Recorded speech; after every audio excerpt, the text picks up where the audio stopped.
Martes tayo ngayon. 23 na ng Enero 2024. Ba? Ganda ng ano 1, 2, 3, 2, 4. Sa ulo ng ating mga balita, Police Major na sangkot sa missing beauty queen pinalaya ng PNP. El Nino Task Force muling binuhay ng Pangulong BBM. Retired Armed Forces Generals nakipagpulong kay Speaker Martin Romualdez. Destabilisasyon laban sa gobyerno itinanggi. Chacha, hindi urgent concern sa mga Pinoy ayon sa survey ng Okta Research. Operasyon ng SMNI muling sinuspende ng indefinite na ng National Telecommunications Commission. PTV4 at kamera inilunsad naman ng Congress TV. Warrant of arrest laban kay dating Pangulong Digong.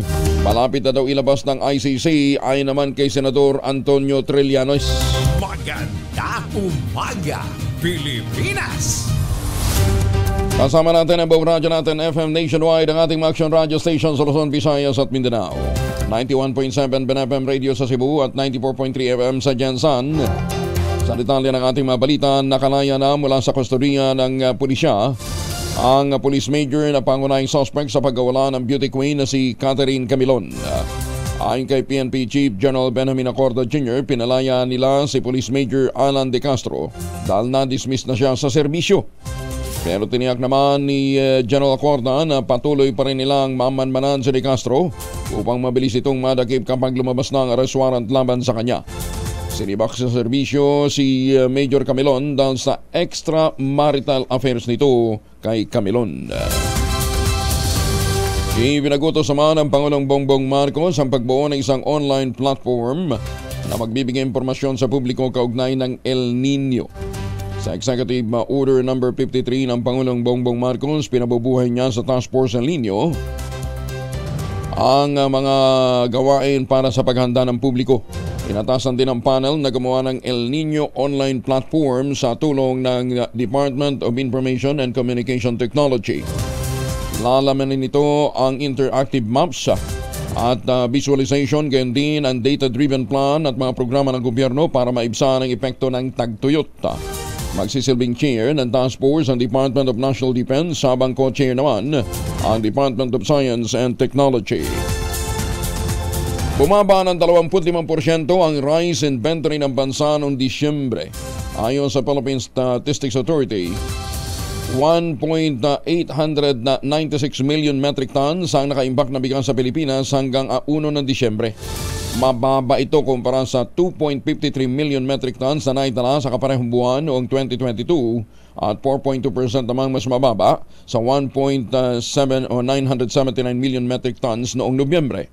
Una nang sinabi ng Department of Agriculture, sasapat pa naman ang supply ng bigas ng bansa hanggang sa susunod na anihan sa Marso o Abril. Tumaas ng 12.6% ang pamilyang Pilipinong nagugutom sa nakalipas na 3 buwan. Sa survey ng Social Weather Stations o SWS noong Disyembre, mula ito sa 9.8% na pamilyang dumanas ng involuntary hunger nitong Setyembre. Nagdala naman ito ng kabuuang 10.7% hunger rate noong isang taon, mababa sa 11.7% noong 2022, pero mataas sa 9.3% bago magkapandemya noong 2019. Pinakamaraming nagugutom sa Balance Luzon o Luzon area sa labas ng Metro Manila na nasa 14.3%. Sinusundan ng National Capital Region 12.7%, Mindanao 12% at ang Visayas 9.3%. 11.2% naman ang nakaranas ng moderate hunger habang 1.4% ang uminda ng severe hunger o matinding pagkagutom. Imbes na itaas ang presyo, pinayagan na ng Department of Trade and Industry ang mga manufacturer na bawasan ang laki o timbang ng mga pangunahing bilihin. Ayon kay Trade Assistant Secretary Amanda Marino Grales, lain itong makaagapay ang mga manufacturers sa tumataas na gastos sa produksyon. Kabilang sa may go signal ng DTI na bawasan ang laki o timbang ang ilang mga bilihin sa kanilang listahan ng monitored consumer products. Pero dapat daw ilagay ng manufacturer sa packaging ang bagong timbang at patunayang makatuwiran ang pagliit ng kanilang produkto. Ang tawag daw po dyan ay shrinkflation. Pasok sa nasabing hakbang ang tinatawag na shrinkflation. Ang mga estratehiya ng manufacturer kung saan nililitan nga ang kanilang produkto upang maiwasan ang taas presyo. Ayun. Meron ho tayong boto ka ba? Aba, kung kayo tatanungin, boto ka ba na sa halip nga pong itaas ang presyo, bawasan na lang ang timbang o litan ang produkto? O at hindi lamang po ang sagot. Kung kayo po ay interesadong sumagot, abay lumahok ko kayo. Mag-text sa 0919-282-6485. Ulitin natin ha. 0919-282-6485. Malay mo, ang boto mo ang makadali ng ₱1,000. Maganda umaga, Pilipinas! Oy mga mamis, pwede tayong mag-laundry day today. Tunod ka pa kapag makapit, madikit at malupit ang mantsa? All you need is Pride. Ba't papahirapan ang self kung sa Pride? Easy at worry-free naman ang laundry. Sa triple stain away formula, tanggal ang matitinding mantsa based on test of chocolate, mud, and sebon and cotton. Gawa po ito ng ACS. Samantala, sa iba pang mga balita, binuhay naman ni Senator Amy Marcos ang panawagang imbisigahan ng umano'y dayaan sa loto ng Philippine Charity Statistics Office. Una nang naghain ng senadora ng Senate Resolution 426. Naglalayong kalkalin ang umano'y mga anomalya sa Lotto Draw. Taas ang sinabi ng senador na lokohan na ang bola ng loto ng PCSO. Binanggit na mababatas ang 433 bettors na nanalo sa 655 Lotto Draw noong Oktubre ng 2022. Ipinunto niya na ang winning combination na 09, 45, 36, 27, 18, 54 ay divisible ng 9. Kaya imposible umanong mangyari. Ayon pa sa senador, maraming mahihirap ang pinipiling tumaya sa loto imbis na ipambili ng pagkain sa paniniwalang itong mag-aahon sa kanila sa kahirapan. Nagpasalamat naman ang senadora sa pagbitbit ni Senator Rapi Tulfo sa mga irregularidad sa Lotto Draw sa pagdinig ng Senate Ways and Means Committee noong Enero 18. Teka muna, Senator Jaime, baka gusto mo idamay din yung isa pang kontrobersiya dyan sa 655 Lotto Draw noong October ng 2022. Doon sa 433 na mga nanalo, yung isa dyan, 2 beses ho nanalo. Kasi 2 beses siyang pumusta sa the same set of combination ng mga numero. Galing, no? Nahulaan niya, nalalabas yun. Kaya 2 beses siya pumusta. Maganda umaga, Pilipinas! Pinuldukan ng mga retiradong general ang issue ng destabilization plot laban naman sa Pangulong Bongbong Marcos. Ito'y makaraang makipagpulong ang 4 na malalaking grupo ng mga retiradong sundalo kay House Speaker Martin Romualdez upang pagdibayin ang kanilang suporta sa administrasyon ng Pangulong BBM at sa liderato ng kapulungan ng Kongreso. Dumalo sa pulong ang 22 retired generals sa pangunguna ng Philippine Military Academy Alumni Association, Association of Generals and Flag Officers o AGPO, ang Philippine Military Academy Retirees Association o PMA-RAI at ang National ROTC Alumni Association Incorporated o NARAI. Itinanggi ng mga retired general kay Speaker Romualdez ang kumakalat sa social media na ang PMA alumni at iba pang grupo mula sa hanin ng Armed Forces of the Philippines ay sumusuporta para patalsakin ang Pangulong BBM.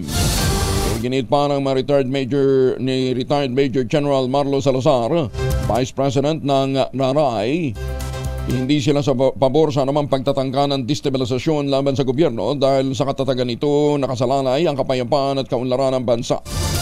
Ipinakita naman ni retired General Raul Gonzalez, ang chairperson ng PMA-RAI, kay Speaker Romualdez ang kopya ng isang resolusyon ng PMA Class 75 na siyang class president na kumukundina sa tangkang ibagsak ang Marcos administration. 13 minuto na makalipas ang alas 4 ng umaga. Mayorya ng mga Pilipino itinuturing na most urgent concern ang mataas na inflation at hindi ang charter change. Sa tugon ng masa survey ng Octa Research, 73% ng mga Pilipino ang naniniwalang urgent issue ang pagkontrol sa mahal na bilihin habang 1% lamang ang nagsasabing napapanahon na ang tsa-tsa. Sunod na binuproblema ng publiko ang akses sa abot-kayang pagkain gaya ng bigas, gulay at karne, 45%. Pangatlo naman ang pagbaba ng antas ng kahirapan, 32%. Pagbibigay ng libreng dekalidad na edukasyon, 15%, paglaban sa graft and corruption, 13%, pagsusulong sa peace and order, 10%, at pagdugon sa kriminalidad, 8%. Maganda umaga, Pilipinas! Abay, di mamalengke muna tayo. Nasa Taguig People's Market ngayon si Noche Kaka sa Rich 27. Noche? Kaya nga, Angel, mayong buntaga dito sa Taguig People's Market ngayong Tuesday morning. Kaya Angel, yung commercial local rice nila, ang special 59 pesos ang pinakamahal at ang pinakamura naman nila na regular milled rice ay nasa 45 pesos ang kilo.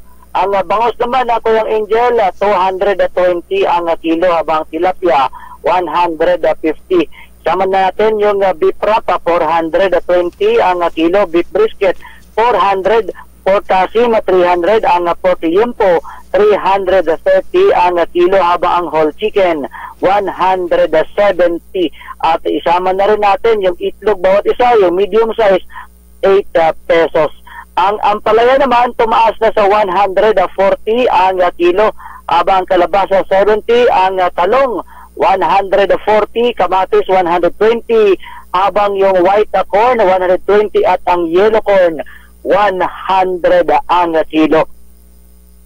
Ang cabbage 80 pesos, cabbage na yung red ball 80 pesos, carrots 130, habang ang baggy beans o yung tinatawag na habichuelas 130 ang kilo. Ang white potato 150. Sama na rin natin yung pechay bagyo 70 pesos, habang sayote 70 pesos din ang kilo. Sibuyas sa pula ko, Angel, yung local 180 ang kilo. Ang sibuyas na puti naman o yung onion white na local 130, habang ang onion red na imported 140 ang kilo.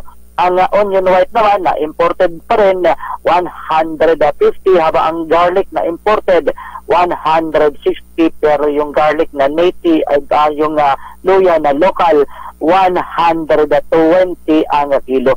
Ang kalamansi naman 100, lakatan 110, at ang latundan 90, papaya yung solo 80 pesos, habang ang mangga yung kalabaw 220 ang kilo. Sugar white 90, ang sugar wash 75, sugar brown naman 78, habang palm oil 350 ml 27 pesos, palm oil 1 liter 86 pesos. Isama na rin natin yung coconut oil 350 ml 30 pesos, habang ang coconut oil 1 liter 86 pesos. So yan ang presyo ng mga pangunahing bilihin ngayong Tuesday morning dito sa Taguig People's Market. Mula sa nanan sa Pilipinas, DCRH, ako si Dutty Kakasol, tuloy sa pagbabalita, tuloy-tuloy sa serbisyo, sama-sama tayo, Pilipino. Hanggang salamat, Noche! Ay mga misis, sa may araw ba si Monso pag-uwi galing ng eskwela o galing sa lakwatsa? Abay dahil yan sa germs sa katawan nila para labanan ng amoy araw at amoy pawis, gumamit ng Shield Bath Soap regularly. Unbeatable ang Shield sa paglaban sa germs versus another brand. May shea butter na pampalambot ng kuti sa presyong abot kaya 12.50 SRP. Kaya mga misis ay challenge yun, subukan ng Shield Bath Soap. Galit sa sakit, may malasakit, sulit na sulit. Maganda umaga, Pilipinas! Naitala naman ang outbreak ng African Swine Fever sa Occidental Mindoro ayon kay Agriculture spokesperson Arnel de Mesa. Kabilang sa nakapagtala na naman ang kaso ng ASF ang bayan ng Santa Cruz sa noong May 7 sa May 7 may 7 kaso, San Jose may 5 kaso at ang Rizal may 2 kaso.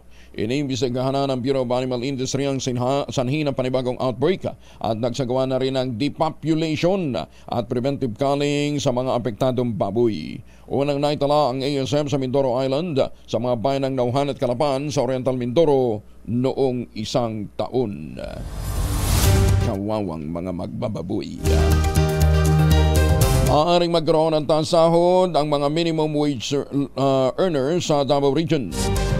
Nakatagdang pagdinig ng Regional Tripartite Wages and Productivity Board sa February 7, kaugnay ng posibleng salary adjustment ng mga manggagawa. Ayon naman sa National Wages and Productivity Commission, bukod sa minimum wage earners, tatalakayin din ang aumento sa sahod ng mga kasambahay. Una nang inuulat ng Labor Department na sa 16 na rehiyon, tanging ang Davao ang hindi pa naaprubahan ang sahod ng mga manggagawa. Isang lalaki nagbarel ng sarili sa Turil, Davao City, patay. Detalye na balita mula kay Jun Di Makutak, Aris 19. Assalamualaikum, Jun. Alaikumussalam, Kuyang Angel. Isang lalaki sa Turil, Davao City ang nagbaril sa sarili matapos kumain sa isang street food vendor. Huling nakita ng mga witnesses sa isang lalaki na pumarada ng sasakyan malapit sa isang street food vendor sa Rasay Street, Turil, Davao City. Bumaba ang lalaki at umorder ng pagkain. Matapos ng ilang minutong pagkain ito, bumalik ang lalaki sa loob ng kanyang sasakyan, isang Toyota Hi-Ace van color gray with plate number ABO6059. Maya-maya pa'y narinig ang isang putok ng baril mula sa loob ng van. Agara namang tumawag ng pulis ang isang concerned citizen at pagbukas ng pulis sa van, tumambad ang lalaking nakalaylay ang ulo sa driver's seat. Duguan, hawak ang baril at wala ng buhay. Ang biktima ay kinilalang si Joshua Iolmar Rizada Galindo, 27 years of age, residente na isang subdivision sa Turil, Davao City. Batay sa nakuhang papeles sa loob ng sasakyan, ang lalaki ay nagtatrabaho bilang aircraft maintenance operator. Dumating naman ang asawa ng biktima sa crime site na kinilalang si Nessie Joy Ogayco Galindo, 27 years old, nagtatrabaho bilang front desk officer, residente ng Doña Manuela, Barangay Dalyao, Turil, Davao City. Sa salaysay ng asawa sa kapulisan, nagkaroon umano sila ng misunderstanding ng kanyang hubby at sa tuwing nag-aaway umano sila, laging nag-a-attempt na mag-suicide ang kanyang husband. 3 araw ang nakalipas na maghiwalay na umano sila bilang mag-asawa. Na-recover ang isang unit ng 9mm caliber pistol, isang empty shell at isang slug sa driver's seat kung saan nakahandusay ang biktima. Nagpapatuloy naman ang investigasyon ng Turil PNP. Inaalam kung wala bang foul play sa nasabing insidente. Mula sa kaununahan sa Pilipinas, DZRH, ako si RH19, Jun Di Makutak, tuloy-tuloy sa pagbabalita, tuloy-tuloy na serbisyo, sama-sama tayo Pilipino. Maganda umaga, Pilipinas! Sugran Jun, 21 makalipas ang alas 4, mahigit 285 bilyong piso. Ito ang bagong record ng gross gaming revenue o kinita ng Integrated Resorts Electronic Games sa mga kasino sa Pilipinas nitong 2023 ayon sa Philippine Amusement and Gaming Corporation of PAGCOR. Sinabi pa ni Chairman Al Tenco ng PAGCOR na higitan ng 2023 GGR ang dating pinakamataas na kitang naitala noong 2019 o bago magpandemya. Patunay ang pagtaas ng gross gaming revenue sa masiglang paglago ng local gaming industry. Ayon kay Chairman Tenco, inaasahan niyang magpapatuloy ito sa paglakas. Iwala din si Chairman Tenco na tataas pa lalo ang GGR in 2024 sa tinatayang 336.38 billion pesos dahil sa pagbubukas ng mga bagong integrated resorts sa bansa. Isa sa pinakamasiglang sektor ng industriya ngayon ng gaming ay ang e-games na binubuo ng e-casino, e-bingo, sports betting at specialty games. Inimok naman ng Food and Drug Administration o FDA ang mga healthcare professional na agad na i-report ang adverse reaction sa paggamit ng anesthesia. Ito ay matapos na makatanggap ang FDA ng 139 report tungkol sa kawalan ng bisa ng mga drug product na may Bupivacaine, isang potent local anesthetic. Nakapaloob ng sub-report ang failed o incomplete spinal anesthesia na isinamite ng health experts mula sa iba't ibang health facility kabilang ang mga private at mga public hospitals. Ipinadala na o pinaalala pa ng FDA na ang mga trained professional lamang ang dapat nagtuturok ng spinal anesthesia at kailangan ikonsidera ang physical condition at medikasyon ng pasyente sa dosage na ibibigay. Ayan, kaya dapat ingat-ingat tayo, ha? Sa lahat ng mga may lakad ngayong araw na ito, huwag din kalimutan bigyan ng proteksyon ng pamilya laban sa mikrobyo. 2 formulation ng family alcohol na pwede nating pagpilian. Yung family 70% isopropyl alcohol especially prepared for clinics, hospital, pharmacies, laboratories. Pero okay na okay Pwede po yan sa mga households. Very effective sa disinfection at sterilization. Ganyan po ang bagsik ng family, 70% isopropyl alcohol. Maghapon man natin gamitin, no problem. Hindi po manunoy ang ating mga kamay dahil meron po itong moisturizer. Yun namang mabangong family rubbing compound improved alcoholone. Aba, yan yung mabangong isopropyl alcohol na ginagamit ng mga masahista, mga barbero, mga doktor, mga nurse, mga kumadrona for sponge bathing and other cleansing purposes. Family rubbing alcohol parang DCRH, ibok na sa mahabang panahon. Mabibili sa naman butik at convenience stores nationwide. Family rubbing alcohol, hindi lang pampamilya, pang sports pa. Maganda umaga, Pilipinas! Serye naman ang pagpaparehistro ng mga barel, isinagawa ng PNP Regional Civil Security Unit. Detalye ng balita mula kay Jimmy Angay-Angay, RH32. Maupay nga agad, Jimmy. Umarangka na naman ang pagsagawa ng license to own and possess firearms Iltov Caravan sa Eastern Visayas. Pahayag ito ni Regional Civil Security Unit Regional Chief Police Colonel Ali Jose Duterte. Ayon kay Colonel Duterte, inira 18 sinagawa sa Catbalogan City, Samar. Ang caravan inira 21 sa SM Center sa Ormoc City at bukas sa Robinsons North, Abukay sa Tacloban. Isa itong pamaraan ng Regional Civil Security Unit na mabawasan na ang ligaw ng mga baril at maherestro na ito para hindi makalabag sa batas ang mga nagmamayari. Malaking tulong ito sa mga gun owners na magmadali ang kanilang pagpaparehistro ng baril. Mula sa Action Radio Tacloban, ito si RH32 Jimmy Angay-Angay. Tuloy-tuloy sa balita, tuloy-tuloy sa serbisyo, sama-sama tayo Pilipino. Daghang salamat, Jimmy. Samantala, pinasanayaan naman ni Senator Lito Lapid ang ipinatayong Senator Manuel Lito Lapid Covered Court sa Pampanga State Agricultural University sa Magalang, Pampanga. Pinontohan ni Senator Lapid ng 75 billion pesos ang nasabing covered court na hiniling ni PISAO President Dr. Anita G. David. Sinimulang itayo ang proyekto noong pang 2019. Dumala rin sa blessing at ribbon cutting sina Tiesa CEO Mark Lapid, Mayor Maria Lourdes Lacson, Councilor Norman Lacson, Dr. Jeroni Baltasar at ang mga faculty ng universidad. Nagpasalamat ang mahigit sa 7,000 mga estudyante at ang pamunuan din ng universidad sa covered court na ipinatayo ni Senator Tolitz na nila ay malaking tulong sa kanilang school activities. Naon narito, nagpatayo rin si Senator Lapid ng ilang school building sa Don Honorio Ventura State University sa Ampalit Campus at iba pang bayan sa Pampanga. Ayon kay Supremo, ayon kay Senator Tolitz, gusto niyang mabigyan ng magandang pasilidad ang mga estudyante para sa dekalidad na pag-aaral ng mga ito.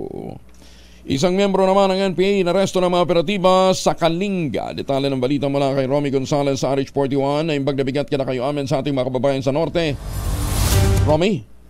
Natimbog ng mga operatiba ng Kalinga PNP ang isang miyembro ng New People's Servant Most Wanted Person sa Hall of Compound, Barangay Piñahan, Quezon City.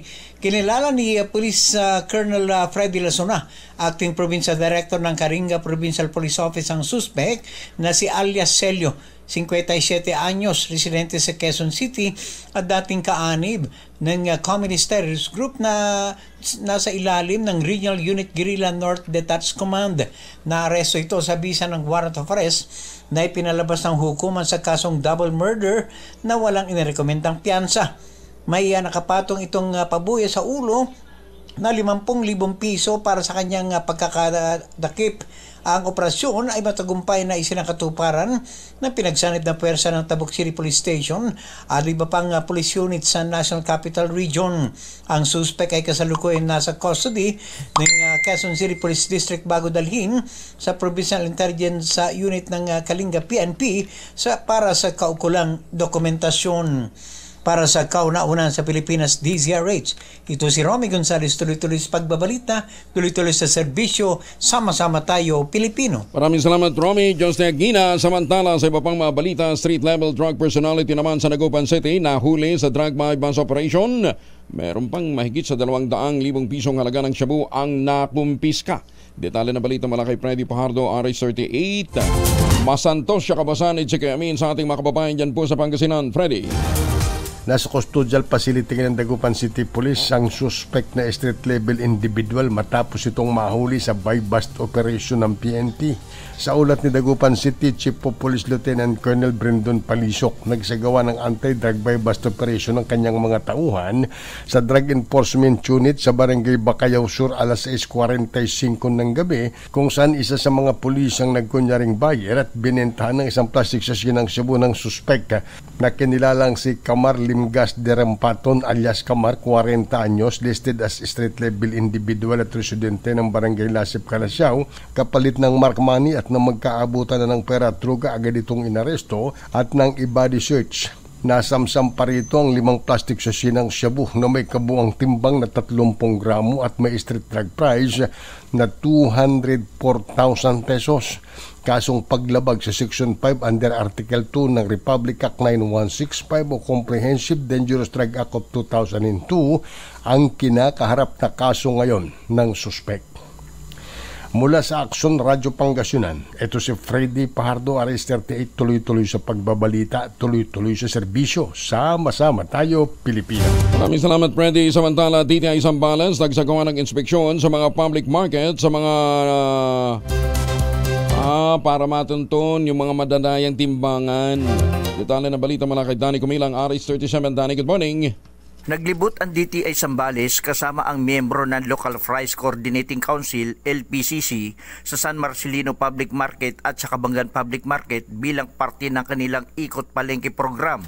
Isinagawa ng DTI Zambales at ng LPCC ang ikot palengke program noong Enero 18 kung saan walang nakitang depektibong timbangan sa bayan ng San Marcelino. Ngunit nung sila ay naglibot muli sa bayan naman ng Kabanggan, sa 148 stall na ininspeksyon nila, 6 ang may depektibong timbangan na agaran namang kinumpiska ng DTI Zambales. Panawagan sa publiko sa Zambales, kapag may nalalaman ng mga mandaraya na tindera sa mga kiluhan ay agad isuplong para maaksyonan agad ito. Mula sa kauna-unahan sa Pilipinas, DCRH, ito si Danny Kumilang, tuloy-tuloy sa pagbabalita, tuloy-tuloy sa serbisyo. Sama-sama tayo, Pilipino! Maraming salamat, Danny. Ay, magandang umaga po kay Congressman Oro Plato dyan po sa Bulacan. Kamusta na ho yung mga taga Bulacan? Holiday ba ngayon sa Bulacan, Malu? O holiday yata, walang pasok kayo ng Bulacan dahil nga po sa kahapon ay anibersaryo ho ng deklarasyon ng First Philippine Republic. Dahil nangyari po ito noong January 22, 1899 dyan po sa Barasoin Church sa Malolos, Bulacan. Kaya mukhang ngayon ang special non-working holiday dyan po sa Bulacan. Magandang umaga din kay Mayor Sene Mendoza dyan po sa Talisay, Batangas. Ingat po kayo, Mayor, ha? At syempre kay Ambassador Harry Amping na maagang huling gumagising. Ano ha? Kamusta na ho ang mga taga Maynila? Sabi po ni Ambassador Harry Amping. Ngayon tapos na ang Kamara de Representantes sa halos lahat ng panukala na kailangang aprubahan. Gagamitin naman ito ang oversight function upang matiyak na tama ang paggasto sa 2024 national budget ayon kay Speaker Ferdinand Martin Romualdez. Sa kanyang talumpati sa pagbubukas ng sesyon, iginiit Romualdez na hindi lamang sila gumagawa ng batas kasama sa kanilang mandato na tiyakin na naipatutupad ang mga batas ng wasto at patas. Tinayag din ng Speaker na ang bawat batas na ipinapasa ay may direktang pakinabang sa ordinaryong mamamayan. Sinabi pa ng Speaker na tutulong ang Kamara sa Pangulong Bongbong Marcos sa pagbabantay sa mga programa at mga proyektong pupuntuhan ng 2024 national budget, kasama ang ayuda para sa mga mahihirap, pagsasaka, mangingisda, kasama yung bagong programang AKAP o Ayuda sa Kapos ang Kita. Sa ilalim ng AKAP, bibigyan ng direct one-time cash assistance ang mga near poor o pamilyang kumikita ng hindi hihigit 23,000 pesos kada buwan. Nasa 12 milyong pamilya ang inaasahang makikinabang dito. Swerte nyo. Sana all. Kautusan para sa reactivation naman ng Task Force El Nino, inilabas na ng Malacanang. Detalye na balita mula kay Let Narciso Arish 14. Let, good morning. Naglabas na ang Malacanang ng executive order para sa reactivation at reconstituting ng Task Force El Nino. Sa ilalim ng EO number 53, nakasaad na ang Task Force El Nino ang bubuo ng komprehensibong plano para sa disaster preparedness at rehabilitasyon kaugnay ng mga epekto ng El Nino at La Nina phenomenon. Ang layunin ng nasabing hakbang ay para makatulong na maibsan ang pinsalang dulot ng El Nino. Nabatid na noong nakaraang taon ay mayroon ng binuong National Action Plan Framework na nakatuon sa 5 pangunahing sektor kasama ang supply ng tubig, agrikultura, kuryente, kalusugan at kaligtasan ng publiko. Magsisilbing chairperson ng Task Force El Nino ang kalihim ng Department of National Defense habang co-chairperson ang DOST Secretary. Kabilang naman sa mga miyembro ang kalihim ng Department of Environment and Natural Resources, Department of Agriculture, Department of Health at National Economic and Development Authority. Para sa kauna-unahan sa Pilipinas, DZRH, ito si Let Narciso, tuloy-tuloy sa pagbabalita, tuloy-tuloy sa serbisyo, sama-sama tayo Pilipino. Maganda umaga, Pilipinas! 33 makalipas ang alas 4 ng umaga, patuloy naman si Senator Bongo sa pagpapadala ng tulong sa mga pamilya na apekto ng sunog sa Barangay San Juan, Taytay, Rizal. Muling umapila si Senator Go sa local governments na palakasin ang fire prevention measures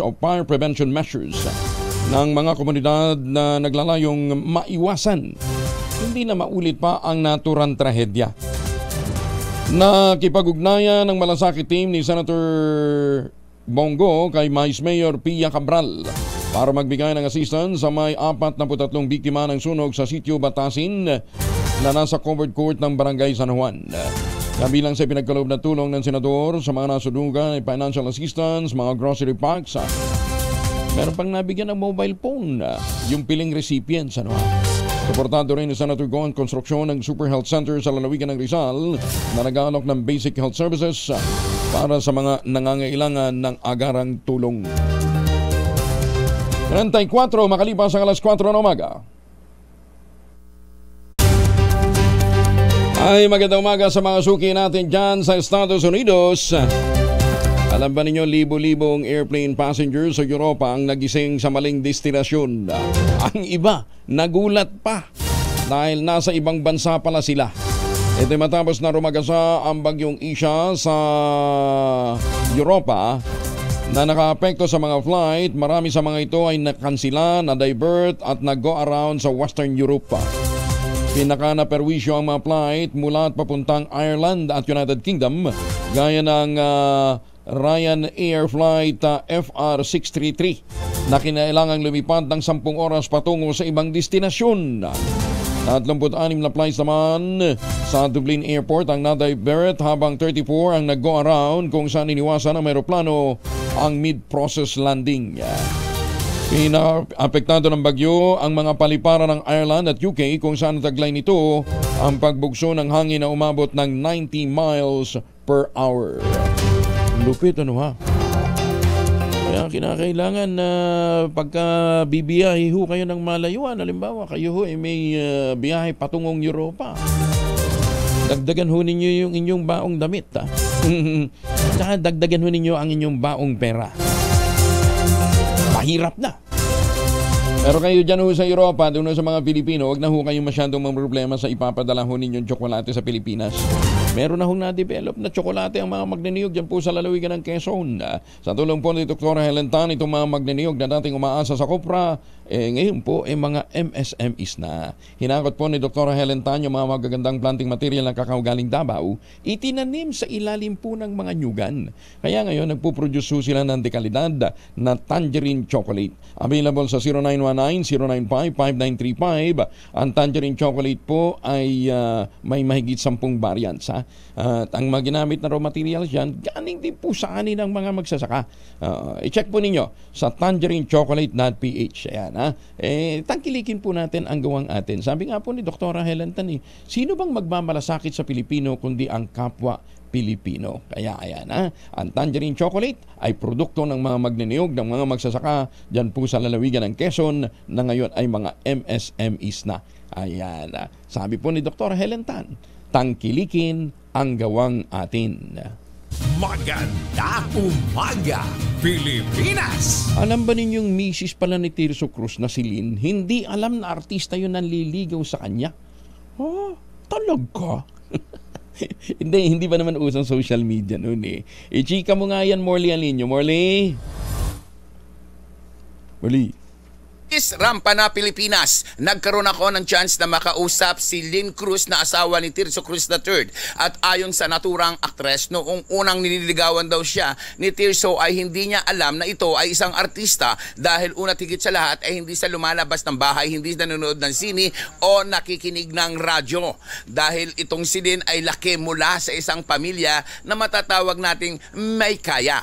Ayon kay Lynn, nagulat daw siya nang malaman niyang artista pala ang isang Tirso Cruz III. Nagkaroon siya ng chance na malaman ito nung sila ay ikakasal na. Kaya gulat na gulat ang naturang aktres. Sa ngayon ay wala naman daw siyang pinagsisisihan kung nagkaroon sila ng relasyon at nagkaanak ni Tirso Cruz III dahil almost perfect ang naturang aktor para siya ay tawaging dakilang ama. Yan ang ating DZRH Showbiz Hottest News. Ito po ang inyong RH47, Morley Alinio. Tuloy-tuloy sa pagbabalita, tuloy-tuloy sa serbisyo, sama-sama tayo Pilipino. Babu! Maraming salamat, Morley! Nilinaw ni Interior and Local Government Secretary Benhur Abalos na hindi nila pinagbabawalan ng mga opisyal ng barangay na makiisa sa signature campaign para sa People's Initiative na nagsusulong ng pagbabago sa saligang batas. Ayon kay Abalos, sariling opinyon ni Undersecretary Felicito Balmosina ang naunang anunsyo na bawal makiisa sa signature drive ang mga barangay official. Hinihintay pa niya ng DILG ang gabay mula sa Commission on Elections para sa papel ng mga barangay official sa nasabing kampanya. Sabi pa ni Abalos, sa ilalim kasi ng resolusyon ng COMELEC na may petsang Abril ng 2022, exempted ang mga elected barangay official mula sa prohibition sa partisan political activities. Meron sa COMELEC Joint Circular 2016, kinokontraan niya nito ang naturang exemption. Kaya yun, hinihintay muna. Speaker Romualdez, si Tarangen ay pinag-utos niya ang signature campaign para sa Tacha. Detalye ng balita mula kay Manang Milky Regonan, RH12, Manang Milky. Itinanggi ni House Speaker Martin Romualdez na siya ang nag-utos na mangalap ng pirma para sa People's Initiative sa isinusulong na pag-amyenda sa mga economic provision ng 1987 Constitution. Sagot ito ni Romualdez bilang reaksyon sa sinabi ni Senator Ronald Bato de la Rosa na mayroon umanong isang kongresista ang nagsabi sa kanya na ang pangalap ng lagda para sa People's Initiative ay dahil sa direktiba ni Speaker Romualdez. Binigyang diin ni Romualdez hindi niya alam kung ano ang sinasabi at tinutukoy ni Senator de la Rosa. Dagdag pa ni Romualdez, hindi na siya magkokomento sa pahayag ni Senator Bato, lalo't hindi naman ito pinangalanan kung sino ang naturang kongresista na kanyang nakausap. Una rito, marami ng mga kongresista ang umamin na ipinatutupad na ang sa kanilang distrito ang People's Initiative sa kondisyon na ipaliwanag kung ano ang kanilang pipirmahan at kung bakit kailangan amyendahan ang economic provisions ng 1987 Constitution. Para sa kauna-una sa Pilipinas, DZRH, ako si Milky Regonan. Tuloy-tuloy sa pagbabalita, tuloy-tuloy sa serbisyo, sama-sama tayo, Pilipino. Maraming salamat, Manang Milky. Nagkilos protesta sa ang ilang grupo kontra charter change sa harap naman ng Kamara sa Batasan Pambansa Complex, Quezon City. Sumama sa rally si ACT Teachers Party List Representative Franz Castro. Nagbabala na maamyendahan ang lahat ng provisyon ng konstitusyon kapag nabuksan ang tsa-tsa. Sinabi naman ni Bayan Secretary General Mong Palatino, palalakasin nila ang kampanya sa mga komunidad upang ipaliwanag ang panganib sa pag-amyenda sa saligang batas. Inimog ng mga grupo ang gobyerno na tigilan ang charter change at ang pagtuunan ng atensyon ay yung problema ng publiko gaya ng mababang pasahod, kawalan ng suporta ng sektor ng agrikultura at ang PUB modernization. Nababahala naman ang Commission on Elections na posibleng madiskaril ang kanilang paghahanda para sa 2025 elections kapag nauwi sa plebisito ang People's Initiative kaugnay ng pag-amyenda sa konstitusyon. Sinabi ni COMELEC spokesperson John Rex Laudianco na kauna-unahang maapektuhan ito ang registration of voters na posibleng ipagpaliban kapag nangyari ang plebisito ngayong taon. Ayon kay Laudianco, sa ilalim ng Section 8 ng Voter Registration Act o yung Republic Act 8189, ipinagbabawal ang list-up ng voters 120 araw bago sumapit ang regular election o 90 days bago ang isang special election. Muling sinuspende ng National Telecommunications Commission ang radio and television station ng Sunshine Media Network International o SMNI. Pero ngayon ginawa na ng NTC na indefinite ang suspension matapos na hindi sumunod ang SMNI sa 30-day suspension order ng ahensya. Ito'y nang hindi magsumite ng paliwanag sa NTC kung bakit hindi sila dapat patawan ng parusa. Sa 6 na pahinang cease and desist operation, inatasan ni NTC Commissioner Ella Blanca Lopez ang SMNI magpaliwanag kung bakit hindi ito nabigong sumunod sa isang buwang suspension na ipinalabas noon pang Disyembre. Pirmado ang kautusan ni Deputy Commissioner John Paulo Salbahan at Alvin Bernardo Blanco at nakasaad na epektibo na ang suspensyon.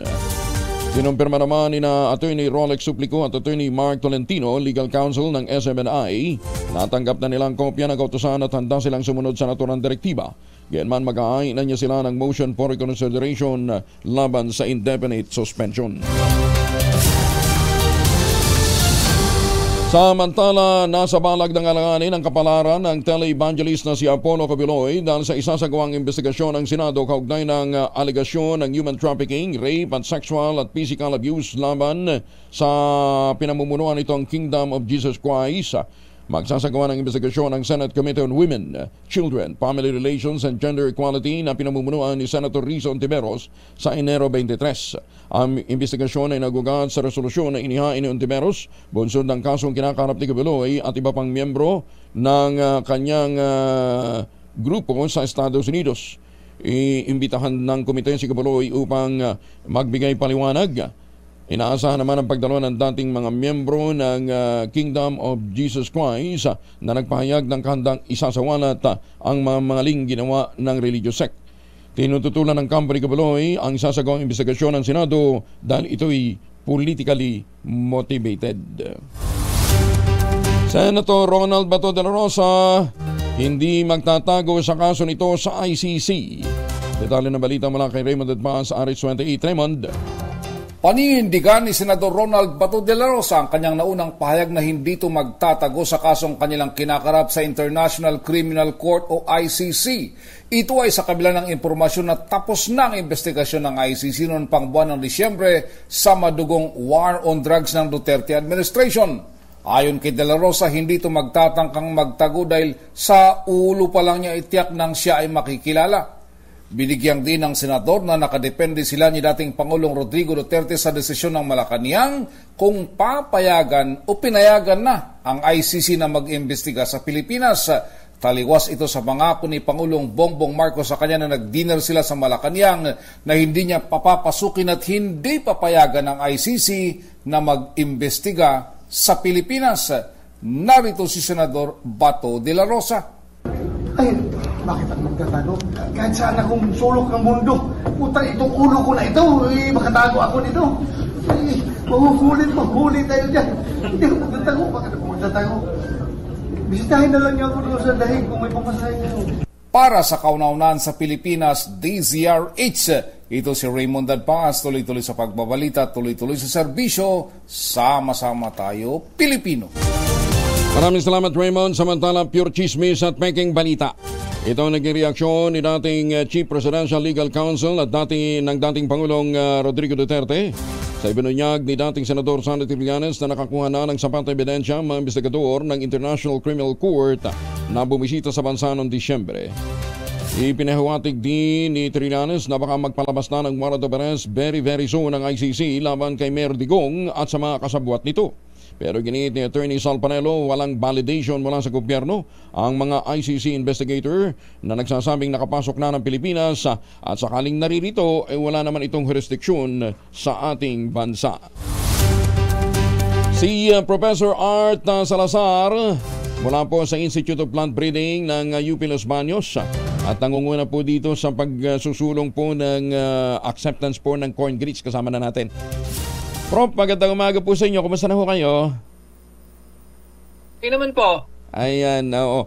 Number one, magkano ho ang corn grits ngayon na available? Ngayon po ay siguro mga around 40 to 45, gano'n. Wow! From 36 naging 40 to 45 na ha? Nagmahal? Sumunod sa presyo ng bigas yan eh. Dahil mas malaki yung porsyento na ng bigas ay nasunod yung mais. Ganun ba yun? So habang tumataas ang presyo ng palay, susunod din ang presyo ng mais. Akala ko alam masyadong nakain. Anong nangyari? Ay, dumadami. Dumadami ang kumakain. Kasi lalo na nung napabalita yung El Nino, ay nabigyan ngayon ng... Kasi malaking porsyento din naman marami din naman Pilipino ang nakain ng mais. Kaya nung nabalitang ganyan, ay di nagkaroon ng interes sa mais. Kaya, tumataas ang demand. So, supply and demand lang naman kasi yung presyo. Kaya ganun na nangyari. Ay, kadaming nagtanong sa Pero mas mababa pa rin sa rice. Layo. Nasa pinakamura ng bigas, nasa 56, 58 na eh. Di ba? Basta mas mababa ang mais kaysa rice kasi mas murang i-produce ang mais kaysa rice.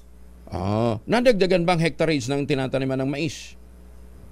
Sa data ng PSA ay hindi naman. Wala pa kami ng whole data ng 2022.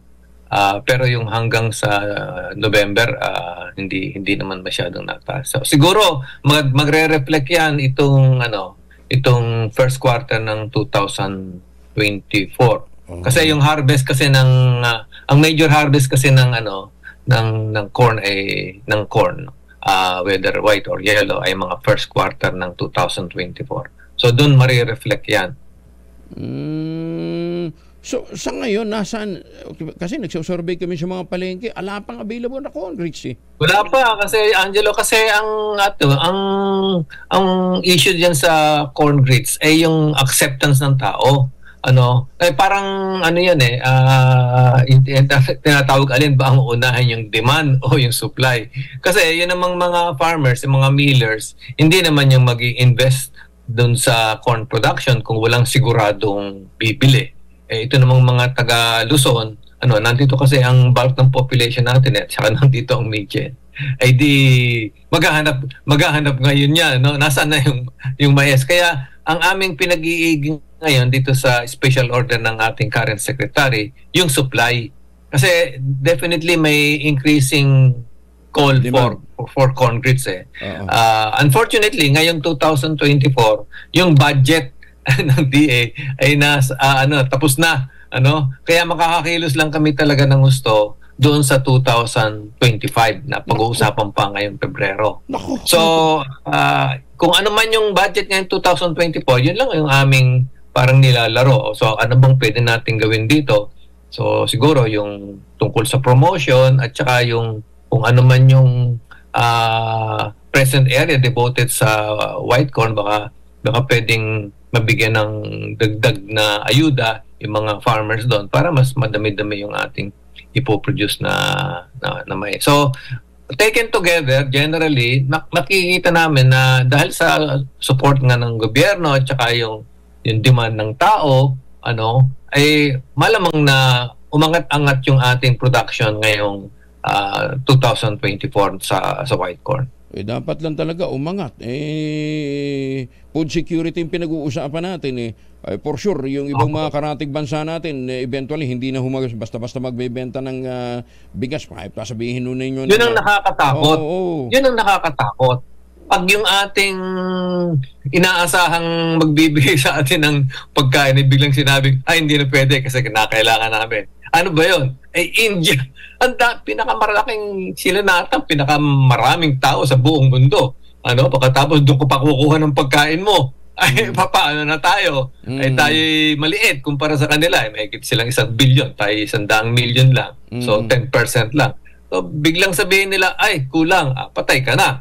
Kaya itong mais ay nandito lang, matagal na nating itinatanim ito, kulang lamang sa suporta. So yun ang nare-realize ng ating present leadership.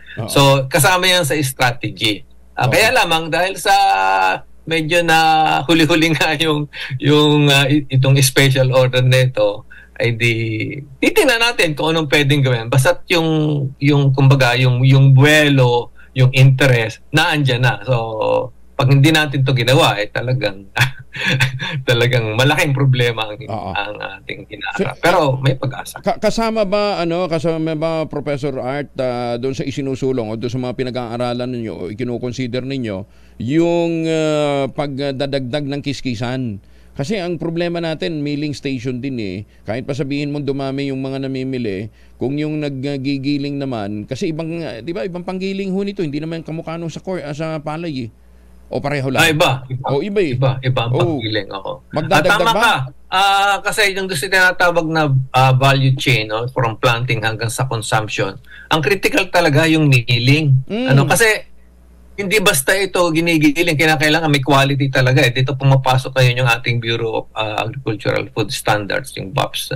So, kinakailangan talaga maganda. Kasi masisisi ang gobyerno kapag nagpalabas ka dito ng corn grits na maitim dahil sa amag.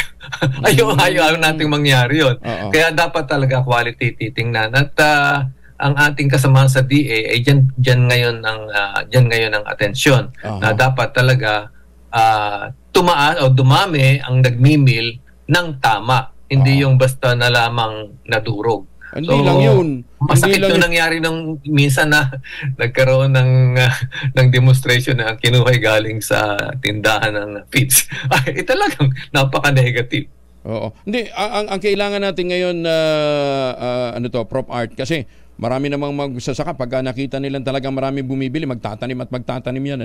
Number one, affordable ba yung binhi? Di ba? Meron ba tayong sapat na planting material? Pangalawa, sana ho ang PhilMec magtuon na rin ng pansin para sa sheller, dryer, lalong-lalo na yung mechanized dryer. Kailangan natin yan para masiguro natin na mababa ang aflatoxin.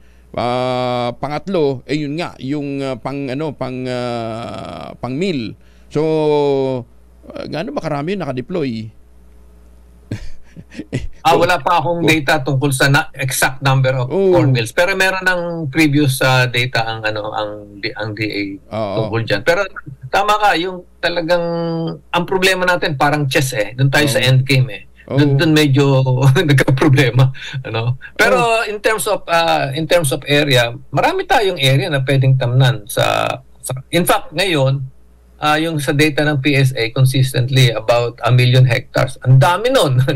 Kaya lamang yung yield level mo baba, so around 2 tons per hectare lang. So kung magawa mo yung 3 to 4, sabihin mo ng 3, that's additional 1 million tons. Pero kinakailangan meron kang intervention para umangat yung area. Kasi hindi naman natin pwedeng kuhanin yung area grown to yellow corn. Kasi magrereklamo yung livestock. Meat yan. Kaya ang gagawin natin, yung existing area planted to white, yun ang ating i-increase. And that's a lot, 1 million tons. Ngayon, kung merong ibang additional area pa, we will also work on it. Okay. Nasaan ang available na corn grits ngayon, Prop Art? Kasi dito sa Luzon, ang corn grits ay may confusion dito tungkol sa white corn dalawang klase, meron tinatawag na glutinous corn at saka merong flint corn. Yung pangsayang yung flint. So dito sa Luzon, ang flint corn natin ay nanggagaling lamang sa Cagayan Valley, diyan sa Isabela. So may mga kumakain talaga diyan ng corn grits. So yung additional na corn grits ay talaga makikita mo yan sa South, sa Visayas at saka sa Mindanao. So particularly from Mindanao. So ang Visayas, ang Cebu, ang Cebu, diyan maraming nakain ng corn grits. Ngayon dahil sa kanilang productivity ay bumaba na ng gusto, ang kanilang corn grits nanggagaling na ng Mindanao. Galing sa barn. Dinadala yan sa Cagayan de Oro, doon minimil, baka dinadala sa Cebu. So ang gusto sana ng Department of Agriculture ay mapataas mismo yung production right in the Visayas. So ngayon yun yung problema natin. Merong call for increased supply dito sa Luzon, pero nagko-connect pa kami kung saan natin kukuhanin sa ngayon. Dahil sa parang nagkakatakutan na agad dito sa alam nyo, sa El Niño ito. Kaya most likely kukuha tayo dito siguro sa Isabela. Sa Isabela. Naku, puro Isabela. Di baka po pwede natin i-convert yung ibang mga taniman ng palay dyan sa bandang Nueva Vizcaya. Di ba? Mga bundok yan, karamihan dyan eh. Kasama yun sa strategy natin na yung mga areas na currently planted at yun ang kalimitang area ay nasa bundok. So yung mga farmers na involved dito talaga mga hirap dahil nasa duluhan. Kaya yun yung challenge dito sa ating programa. Paano mo matutulungan, maipapaabot sa mga magsasakang yun yung assistance para magkaroon tayo ng increased production.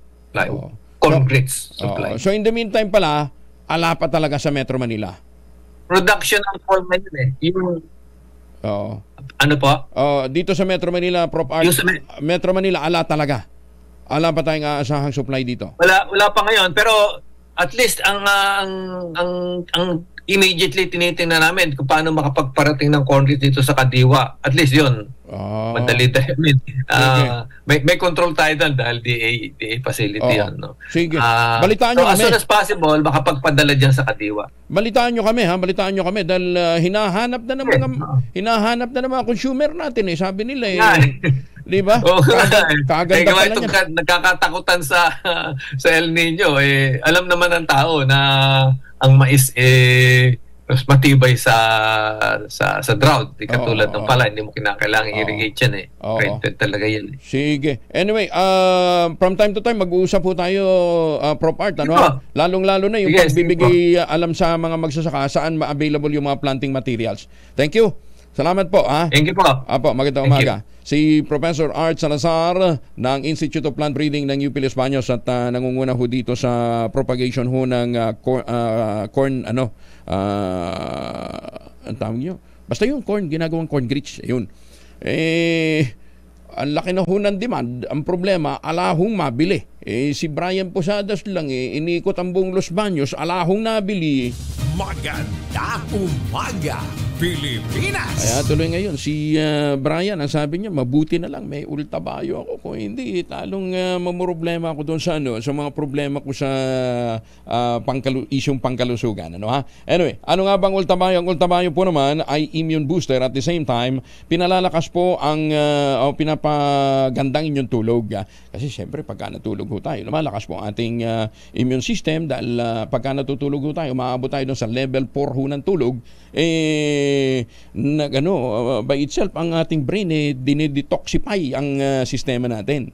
So, kinakailangan natin ng magandang tulog. Ayan para magkaroon ng magandang tulog, kinakailangan ho natin ng assistance, lalong-lalo na kung tayo stressful ang buhay, maraming kinakaharap na mga problema. Ayan, mag-ultabayo po kayo. Ngayon, kung may mga tanong pa ho kayo tungkol naman sa ultabayo, mag-text ho kayo sa 0917-110-6580. Ulitin natin 0917-110-6580. Ano nga bang ultabayo? Ang ultabayo ang kauna-unahang postbiotic food supplement na dinevelop po ng Theoxis Health Ventures. Rehistrado po ito sa Food and Drug Administration at rekomendado ng mga doktor.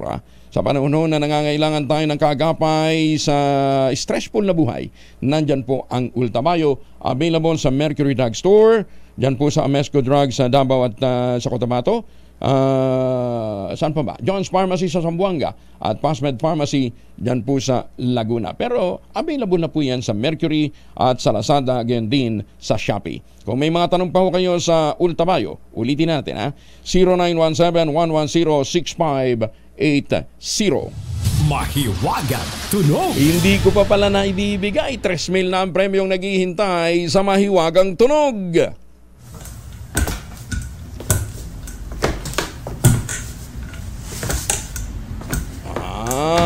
Ano yan walang kinalaman ho ang anumang konserto dyan. Basta yan wala pang clue. Ala pa rin ako. O bukas magbigay tayo ng clue. Kulitin natin si Tunog Master Mabel para po sa karagdagang mga impormasyon kung ano yung ating mahiwagan tunog. Basta kung meron na ho kayong sagot, sundin ho ninyo yung tamang format ng pagte-text, empty space, name / address / contact number / at ang inyong sagot. Isang beses lamang po maaaring mag-text sa ating text line 0919-282-6485. Ulitin natin ha, 0919-282-6485. Ayan ha. Diyan po ninyo ipanadala ang inyong sagot sa ating mahiwagang tunog. Nagkakahalaga ngayon ng 3,000. Maganda umaga, Pilipinas! 6 na minuto na makalipas ang 5:00. O para wag magkaroon ng price increase. Kung boto ho kayo, hindi. Ang inyong pong boto ipadala po ninyo sa 0919-282-6485. Malay mo, ang boto mo ang makadali ng 1,000 piso. Maganda umaga, Pilipinas! Pero huwag na natin hintayin ang shrinkflation. Habol na ho tayo dahil ito chance na din natin magkabahay. Para ho doon sa mga nag-aarap ng mabibiling bahay dito po sa Central Luzon, available pa rin ho yung napakamurang down payment. Pinakamura na po itong ready for occupancy unit sa buong housing industry. Ang mga proyekto po ng Westchester Realty dyan po sa Sibera Mabalacat, Sibera Bacolod at Samira. 5% down payment, pwede pang gives. Yan po yung easiest term na pwede ho nilang ibigay. Plus, kung ngayon ho kayo bibili, may chance pa kayong manalo ng trip or 2 to an Asian destination kung saan tatama yung inyong dart. Ayan. Makipag-ugnayan na kayo sa 0996-501-5555 o sa 0947-434-5555. Ito pa rin ang pangarap na magkaroon ng sariling bahay sa presyong abot kaya. At saan ka ba naman nakakita? Doon mismo sa township, nandun ang simbahan, nandun ang munisipyo, nandun po ang palengke, nandun ang eskwelahan. Lahat halos ng mga amenities nandun. Kaya hindi mo po problemahin kahit pa bumaha, hindi mo po problemahin ang pagpasok sa eskwelahan o sa iyong pinapasukan o kaya ay mamalengke. Kasi nandun ho sa mismong township.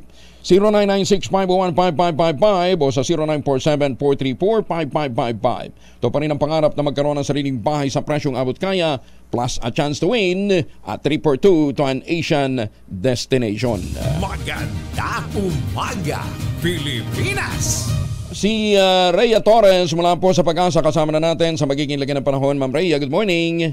Yes po, good morning din po sa inyo. Good morning po sa ating mga taga-subaybay sa magiging lagay po ng panahon sa ating bansa ngayong araw. Patuloy pa rin po yung pag-iral ng hanging amihan or northeast monsoon sa bahagi ng northern Luzon.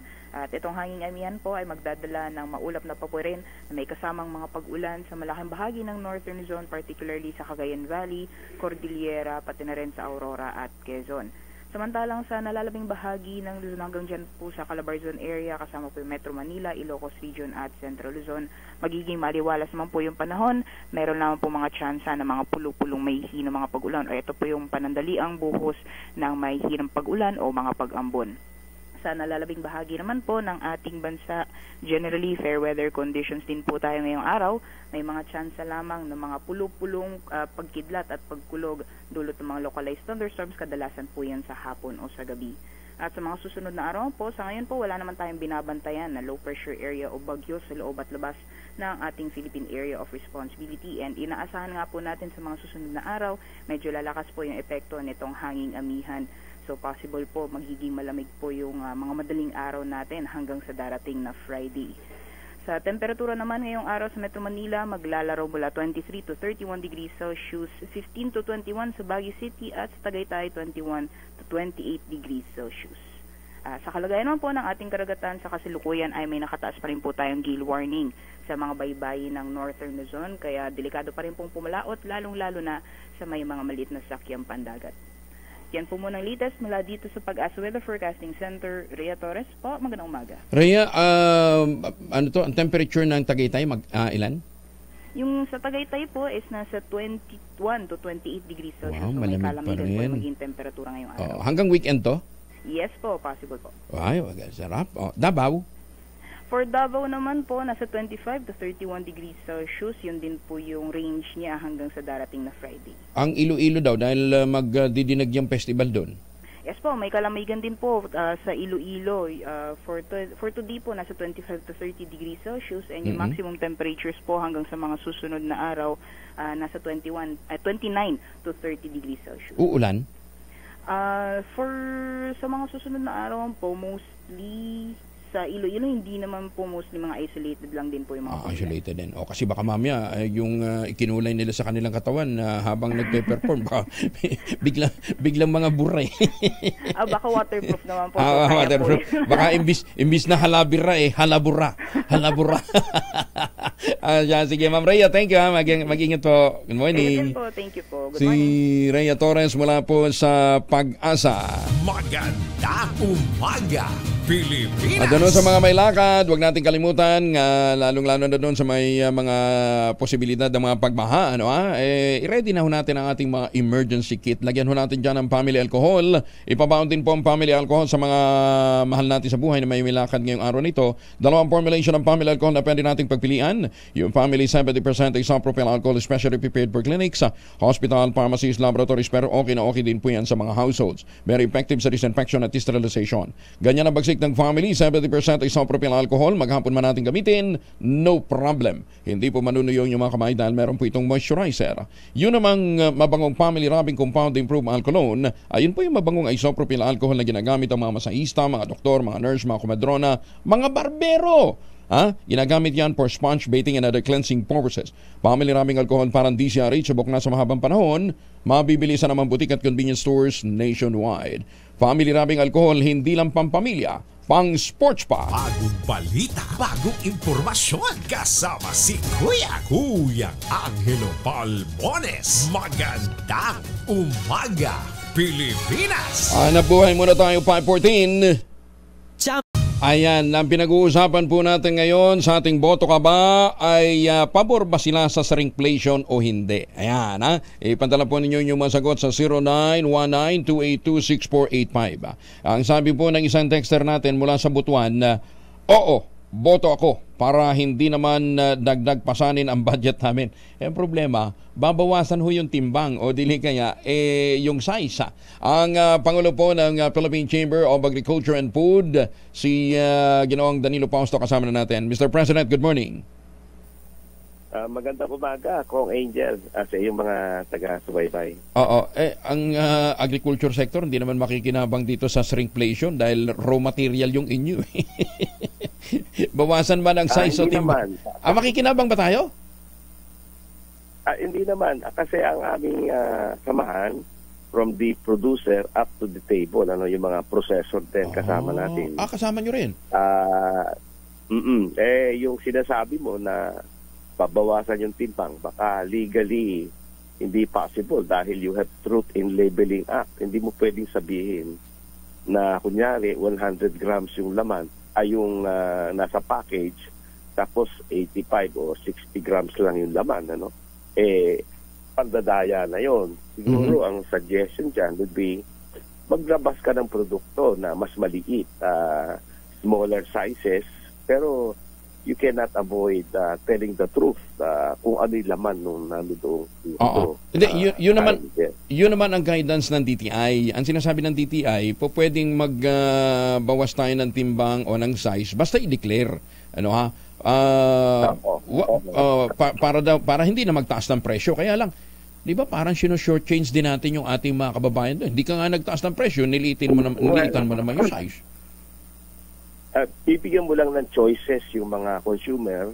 If you want to buy, yun lang affordable sa'yo, 60 grams for example, rather buying 100 grams. So the manufacturer should come out with different sizes, with different grams. It's up for the consumer kung ano yung gusto nilang bilhin. Pero hindi po pwedeng, yung short changing kasi kung ano naman yung laman, medyo mamahal din yung mas mura dahil yung packaging itself will now be costly rather than buying a bulk.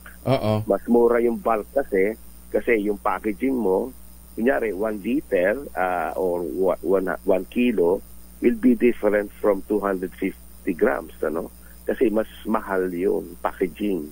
Ang binibili na ngayon ng consumer, yung packaging, hindi yung laman. So, yun ang mangyayari. So you're saying you're saying, Mr. President, hindi ganun kadali na baguhin natin yung sizes o kaya baguhin natin yung timbang? Oo. Para sa consumer, it will not be kasi sabi ko nga, if you go smaller, the packaging cost will be higher. Kasi maliit lang yung laman, pero yung packaging mo mamamahal, ano? Rather than ng bulk ang binibili. But ang pinag-uusapan kasi natin yung affordability at yung purchasing power. Para sa atin, mga dun sa 30 percentile income, below the 30%, mga 58 to 60% ng pera nila pumupunta sa pagkain. At yung sa general income level, nasa 46% ng ating buong populasyon, pumupunta talaga sa pagkain. Napaka-importante ng pagkain. And really, kung tayo, gobyerno, sinusolusyonan natin yung supply, sana tingnan din natin yung demand. For example, bigas, yung rice, ang campaign ay ang pinagpipilitan natin how to increase the production. Sana naman may campaign din tayo na yung mga tao magtipid sa pagkain ng bigas, ng rice. Nung mga panahon ng mga giyera, World War II, ganyan ang campaign ng Amerika nakikiusap sa mga tao na makisama. Wala na yung only rice, wala na yung dating 2 cup, pwede ba 1 cup na lang ang kainin? Oy, pero yun lang. Mr. Fausto, sa totoo lang ha, yung dating cup mukhang napalitan na rin eh. Nag-shrink yung nag-shrink yung cup. Lumiit yung cup eh. Nagbago yung cup. Nagbago yung cup. Tasa, pinaliit yung tasa. Hindi nga. Kasi hindi mo naman alam. Basta sinabi mo cup hindi mo sinabi kung gaano kalaki yung cup. Dati, pag sinabi mo half price, akala mo kalahati ng cup. Aba ngayon 1 cup na pero katumbas lang yata ng kalahati eh. Di ba? So doon mo makikita na mukhang talaga. Well, yan ibang usapan yan. Kasi kung yung tinatawag nating mga sardinas o mga canned goods, yan pwede, saka mga drinks. Pero pag sinabi natin yung kinakain sa turo-turo, sa karinderya, ayan po pwedeng bawasan. Kunyari dating, sabi na nga natin, yung cup mo malaki, ngayon maliit na lang yung cup. Pwedeng gawin yun. Yun ang siguro, hindi applicable sa processing o food processing companies, but it could be parang applicable doon sa mga turo-turo, yung mga karinderya. Kaso nga, pinopromote nga din na, tumutulong nga din tayo na ma-promote yung mix ng corn at saka ng rice, dahil mas mura ang corn. Pero nagmahal na rin. From 36 last month, 40 pesos na ngayon per kilo yung corn grits. So nagmamahal din, ang problema, stock Isang approach yun, but walang supply. Ang importante, ang corn talaga, we are really malaki ang ating pagkukulang sa corn. We really have to improve further on the corn. But yung rice, may pag-asa pa yun sa bigas. But just the same, as we solve the problem of supply, we need also to let our people be informed on the demand. Kasi what is the real meaning of nutrition? Hindi naman paramihan ang kinakain yung nutrition. Sabagay, basta balanced diet. Kailangan may proper advertisement ang tingin ko at promotion. Dapat ang kinakain ng mga tao. It starts from the ground. Yung mga kalabataan, yung elementary school, yung mga bata, yung tamang pagkain ng nutrition. That will solve not only our shortage in supply, but hopefully we can reduce the demand properly without sacrificing nutrition, Kong Angel. Ito nga malungkot. Pinoproblema natin, sabi natin kulang ang supply. Presyo ng sibuyas, bell pepper, sa Ilocos daw po, halos itinatapon na lang, 10 pesos per kilo na lang. Yung mga repolyo at saka yung carrots, kamatis. Yung sibuyas, we are happy na in-answer ni Secretary Kiko Laurel yung aming request na isuspindi muna yung pag-import ng sibuyas ng February. Immediately, ginawa niya yun. Nag-usap kami ng Huwebes. Biyernes lang, may order na siya. Hindi yan 100% sigurado na hindi pa baba pa rin. Kasi ang sibuyas, pinag-uusapan natin sibuyas, marami ang nagtanim ng sibuyas dahil sa ganda ng presyo, gaya-gaya mga Pilipino. Yung mga dating hindi nagtatanim ng sibuyas, nagtanim ng sibuyas. Sa Nueva Ecija lang, according to the Provincial Agriculturist Office, mga 40% ang in-increase ng planting area from 8,477 hectares sa 12,000 hectares na. Kaso nadali naman lugar na mga nadali naman ng harabas. Dinali yung harabas, yung sa ating sa Nueva Ecija, marunong na silang labanan yung harabas. Kaya ang estimate ko, hindi lalagpas ng 5% ang tatamaan ng harabas. But definitely, there will be a surge of supply dahil sa dami na nagtanim. Yung mga karatig probinsya like Tarlac, Bataan, Zambales and Pampanga, nagtanim na rin ang Occidental Mindoro. Nag-increase sila ng area of production. Therefore, we expect a surplus. Kung yan ay sasabayan pa ng importation, talagang dadapa yung presyo. Nangyari yan sa puting sibuyas ngayong Enero. Nung last week, Monday, 25 pesos yung 1 kilo dyan sa farm gate price ng Bungabong. Bumaba ng 20 nung Thursday. Ngayon, nasa 18 na lang yata. Because there's yung dapat na inimporta natin ng December na delay. Pumasok ng January, January 11, marami dumating na puting sibuya. Tinamaan ngayon yung mga kumaharvest ng puting sibuya. We do not like that to happen sa red onions, Pong Angel. Anyway, pero magugulat kayo, may survey tayong tumatakbo ngayon Sabi nga natin, pabor ba sila sa shrinkflation? Aba, nasa mga 80% sabi nyo, mas okay na yung bawasan yung mas bawasan yung presyo kaysa bawasan yung timbang kaysa yung presyo. Kasi kahit tama kayo, may option. Bahala yung bibili kung alin yung bibili nila. Option. Bigyan natin ng option yung mga consumer kung ano gusto nila. At maganda naman yung employment data natin. Marami nang nai-employ, may pambili na sila yung iba, karamihan. But options really is better. Sila na mag-decide. Pero hindi pwedeng dadayain mo yung i-declare 100 grams yung nasa packaging. I-declare mo properly. Truth in Labeling Act. At tama. Sir Danny, maraming salamat At siguro at least kayo direkto ninyo nakakausap si Secretary Laurel para yung mga concerns ng production at saka ng processing na ipaparating sa kanya in proper time. Wala nang channel na kung saan pa dumadaan. Thank you. Maraming salamat po. Ingat po kayo. May regular meeting kami. Sige po. Salamat. Si Ginoong Danilo Fausto, ang Pangulo po ng Chamber of Agriculture and Food Incorporated. Magandang umaga, Pilipinas! Boto na ho kayo. Padala nyo ng boto nyo. Malay nyo yung boto ho ninyo ang makadalin ng 1,000 piso sa ating Boto Ka Ba? Magandang umaga, Pilipinas! Pero dito, botong-boto ako na dapat ang ipamimigay ho natin ay mga gawang atin para lumakas din ho ang loob ng ating mga magsasaka. Halimbawa, sa tsokolate, Tangerine Chocolate. Ayan, produkto po ito ng mga magsasaka dyan po sa lalawigan ng Quezon. Sa tulong nga po ni Dr. Helen Tan, yung mga dating magsasaka ng nyug, mga nagtatanim ng nyug na umaasa lamang sa kopra, mga MSMEs na ho ngayon.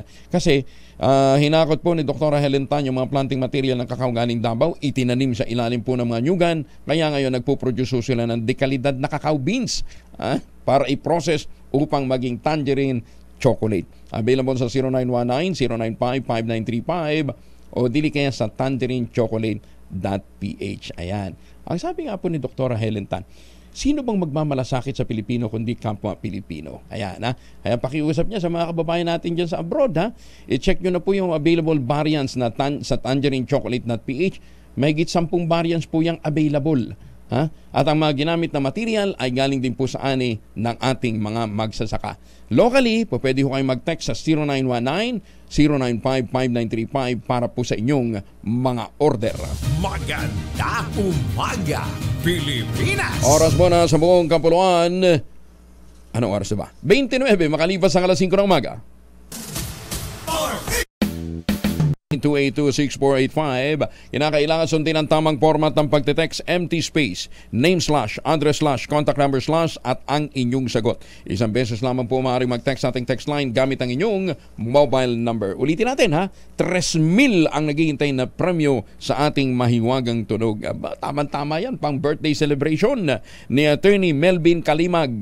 Attorney Melvin Kalimag, happy birthday. Si Attorney Melvin Kalimag po ay presidente ng Philippine Science Communicators. Ayan, si Attorney Melvin Kalimag. Happy birthday, Attorney. At saka, happy birthday din kay Undersecretary Bless Lantayona. Yusek Bless, wish nyo na. Pero mukhang magre-retire na si Yusek Bless. Yusek Bless, happy birthday. Siya po ang Undersecretary for Regional Operations Group ng Department of Trade and Industry. Ayan, birthday din pala ngayon ni Jack Torrio, yung mista naming imported ng Class 80 ng Mapitagan. Ayan, sa lahat ho ng mga Mapitagan na bumabati ng happy birthday kay Jack Torrio. Jack Torrio, magparamdam ka daw. Hinahagilap ka. Teka nga pala, may public service announcement nga pala din tayo dito kasi may nawalang dokumento. Ito, tinatawagan natin kung sino man po ang nakakakilala o nakapulot dito po sa wallet ni Jeffrey Ordoyo. Nawala po ito sa Greenbelt Circuit Makati noong pang Sabado, January 20 ng hapon. Sumakay daw po siya ng angkas, mukhang nalaglag habang nandyan sa may Greenbelt to Circuit Makati.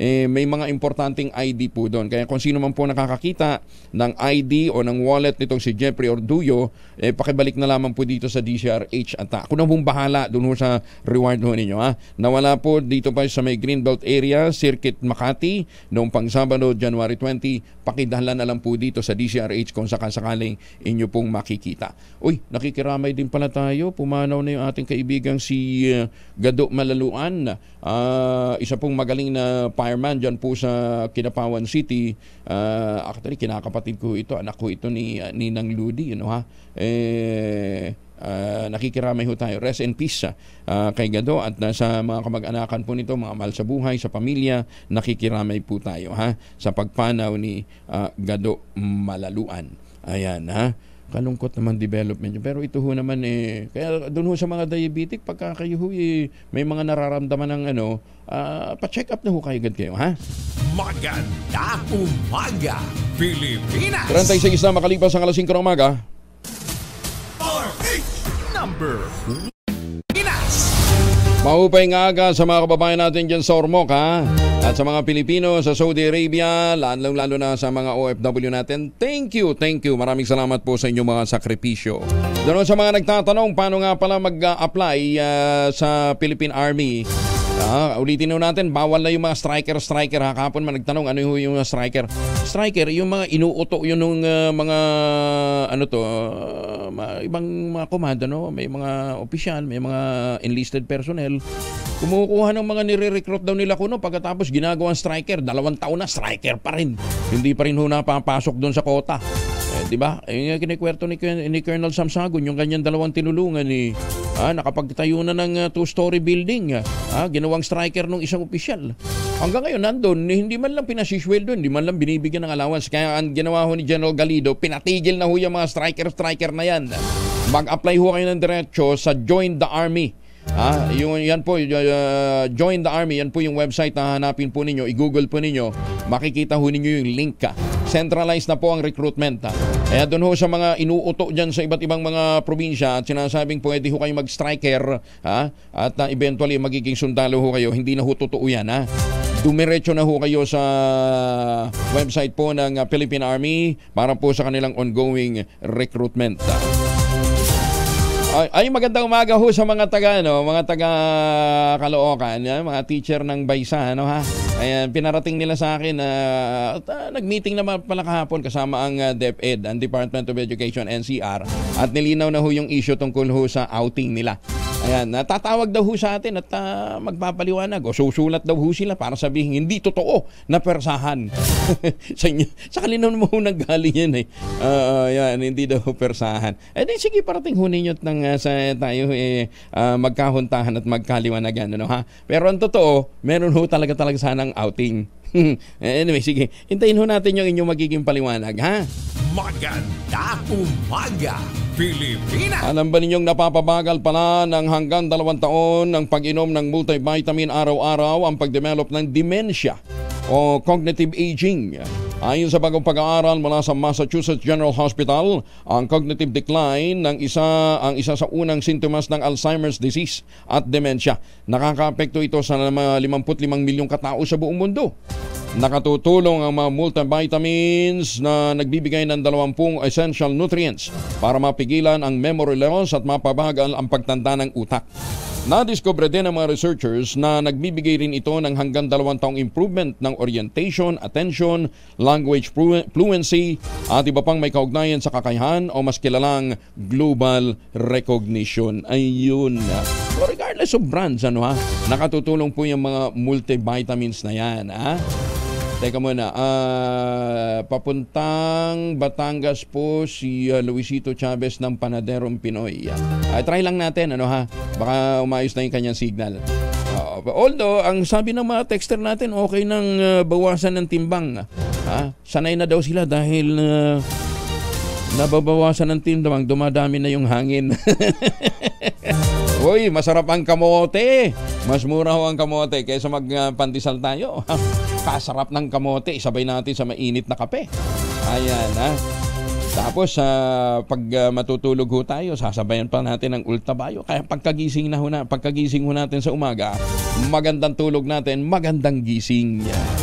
Ayan, bukod ho sa multivitamins, ang i-recommend rin po ay pagtitake ng postbiotic food supplement.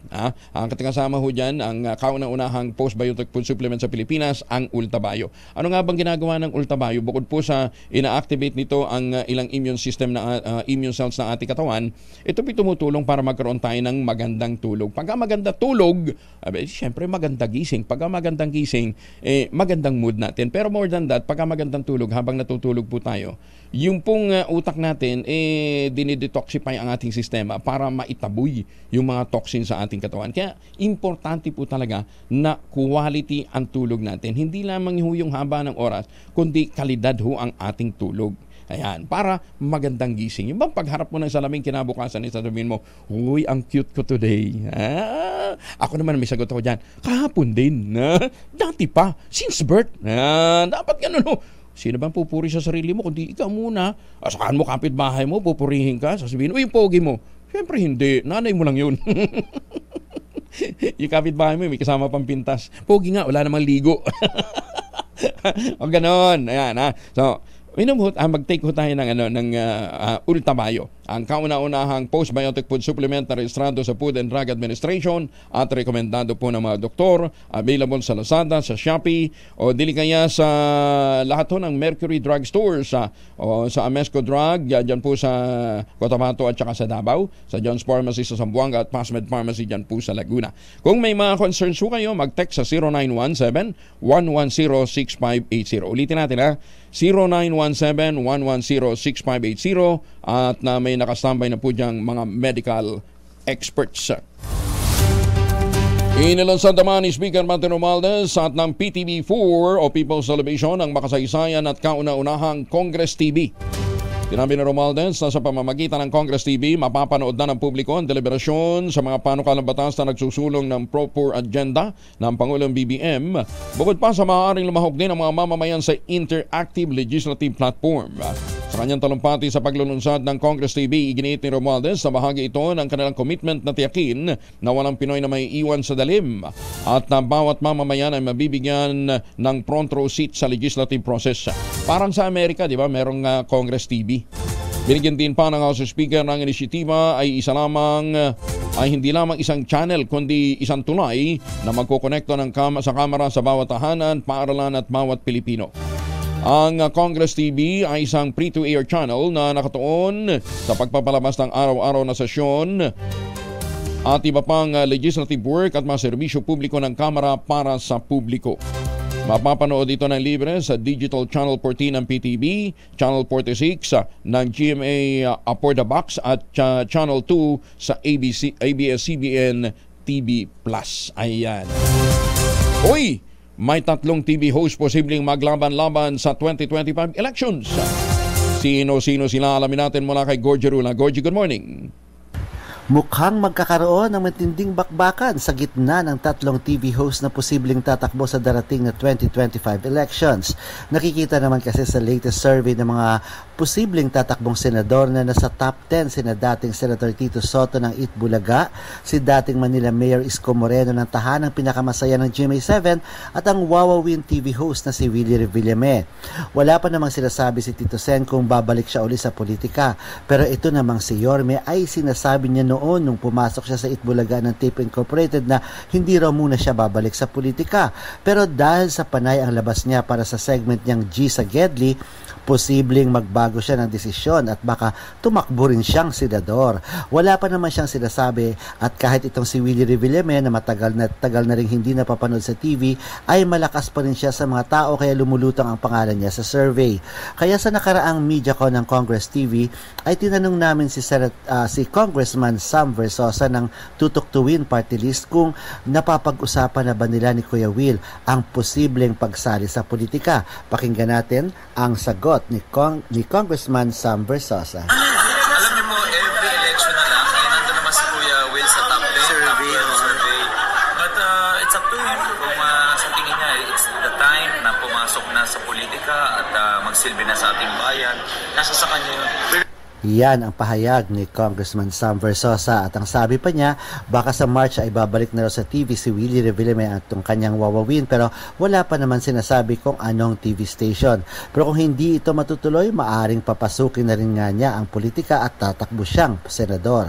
Pero tingnan pa rin natin kung paninindigan talaga ni Willie Revillame na hindi niya papasukin ang politika at kaabang-abang ito kung talagang magsasalpukan sa darating na eleksyon ang 3 TV host na nabanggit. Mula sa kauna-unahan sa Pilipinas, DZRH. Ito po si Gorgie Rula, tuloy-tuloy sa pagbabalita, tuloy-tuloy sa serbisyo. Sama-sama tayo, Pilipino.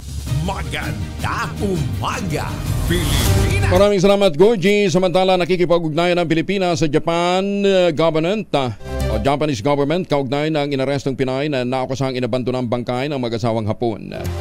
Sinabi ni DFA Undersecretary Eduardo Vega na kasalukuyang inaantay nila ang detalye at mga impormasyon kaugnay ng naturang insidente. Pinayuhan din ni Yusek De Vega ang publiko na iwasang magbigay ng mga spekulasyon, hintayin na lamang ang resulta ng investigasyon. Ang problema po, according to the evidence, is that, parang inabando niya or tinago niya yung mga damit na dugo-dugo, bloody clothes. Ng suspect pero lang namatay pero walang allegation na siya ang responsable. So, ngayon we're still in the investigation stage. So, hindi pa siya nagkakaroon ng consular access. Wala pang consular access yung embassy sa kanya pero bukas mukhang magkakaroon na. Hintayin natin yung next report ng ating embassy. Ohayo gozaimasu sa mga Pilipino dyan sa Japan at sa lahat ng mga kababayan natin dyan sa abroad. Baka gusto nyo mag-invest. Ito, napakagandang investment opportunity. Pinakamurang ready for occupancy unit na available po sa housing industry with easiest term na 5% down payment pas pwede pang gives. Yan po yung mga proyekto ng West Social Realty dyan po sa Central Luzon, yung Severa Mabalacan, Severa Bacolod at Samira. Text na ho kayo para ma-avail ho ninyo yung mga programa at mga offerings nila. 0996-501-5555 at 0947-434-5555. 7 days after ng take-out ng Pag-ibig Housing Loan, pwede ka nang maglipat bahay agad. Ang sabi nga ni Malu Cabral, flood-free ang Sibera Mabalacat. Ayan na. O, ano pang iniintay ho ninyo? Kung ngayon ho kayo magpapareserve, kung ngayon ho kayo bibili, may chance pa ho kayong manalo sa pamamagitan ng kanilang Lucky Dart. Ito po'y Asian Destination for 2. Pwede ho kayong bumiyahe patungong Hong Kong, patungong Japan, patungong Taiwan, Thailand, Singapore. All expense paid, libre. Ayan, Kaya, ano bang iniintay ho ninyo? Para ka nag-honeymoon, may bahay ka na, may trip for 2 ka pa sa Asian destination. Kasama ang iyong mahal sa buhay. 0996-501-5555 o 0947-434-5555. Maganda umaga, Pilipinas! 9 na minuto na lamang bago po mag-ACS ng umaga. Wanted sa kasong murder sa Valenzuela, arestado sa Caloocan. Detalye mula kay Edwin Duque, RH23. Edwin. Kalakit jail sa Caloocan City, natuntun ng Valenzuela Police ang lalaking wanted sa kasong murder sa kanilang talaan. Ayon kay Police Colonel Destoro Jr., halos 6 na buwang nagtago. Habang tinutugis itong suspect na si alias Junius, makarang maglaho sa kanyang lugar nang malaman nitong ibinabayan na yung warrant of arrest sa kanyang kaso mula sa korte. Natuntun itong suspect sa Barangay 175 Camarin na kung alas 7 kagabi kung saan ito nagtago. Sa bisa ng warrant of arrest na inisili Judge Arthur Milacor, RTC Branch 284 sa Valenzuela, dinakma itong suspect sa ilalim ng Koplan Audit ng Philippine National Police. Wala pa rin sa oras sa Pilipinas, bisa rin sa Cosares 23. Edwin Duque, tuloy-tuloy sa pagbabalita, tuloy-tuloy sa serbisyo. Sama-sama tayo, Pilipino. Salamat Edwin. Samantala, bumagsak daw ang presyo ng patubig dyan po sa Nueva Ecija. Detalye mula kay Grace Ansano. Grace. Angel, pumalo na o bumagsak na ang presyo ng sibuyas dito sa Nueva Ecija. Kaya naman kanya-kanya ngayon na panawagan ang mga maraming magsisibuyas dahil mula sa dating 60 hanggang sa 80 kada kilo ng puting sibuyas na unang inani ngayon. Pumapalo na lamang ito ng 17 pesos hanggang 18. Kung dati-dati ay napakaganda ng presyo nito, ngayon labis na pinagtataka katulad ni Mang Amang Ramos at si Mang Eric Cabral na nakapagtanim ng halos ektaryang mga taniman ng sibuyas sa bahagi ng bayan ng Bungabong na tinaguriang Sibuyas Capital of the Philippines. Aminado ang lokal na pamahalaan na ang dati ay nakapagtanim ng nasa 8,000 hektarya. Ngayon, pumalo ng nasa 2 hektarya ng mga taniman ng sibuyas. Kaya sa ngayon, nangangamba ang mga magsisibuyas dahil nga sa napipintong pagpasok na naman ng imported.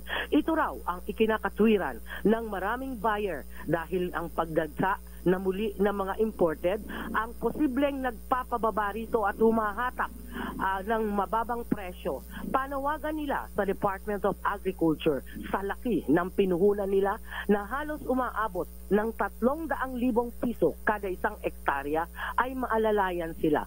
Kung ganito raw ang magiging presyo nito hanggang sa dumating ang peak harvest season sa buwan ng Marso, kung saan ang mga pula naman na sibuyas ang nakatakdang anihin na, ay malaking pagkalugi raw sa mga magsisibuyas.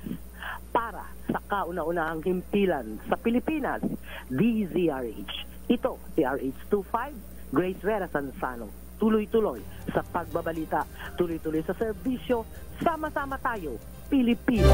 Maraming salamat, Grace. Baka hindi pa lang nakakarating ho doon sa mga traders na bawal na po yung imported. Anyway, antabayan ho natin, ha?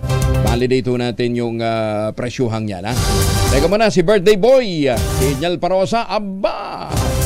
Ang EDCA kasama ang Canada hindi na natalakay sa kabila ng nilulutong BFA. Ayon naman sa Armed Forces of the Philippines. Detalye mula kay Inyal Parosa. Inyal, happy birthday!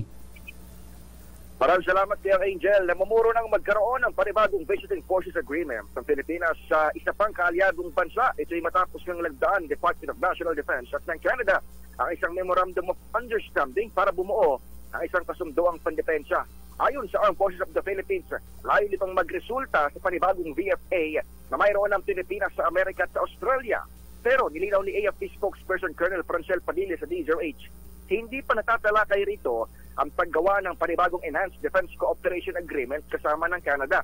Habang nalalapit na pagkakaroon ng VFA sa Canada, sa Reciprocal Access Agreement naman sa Japan, lumagda na rin ang Defense Pact ng Pilipinas sa United Kingdom.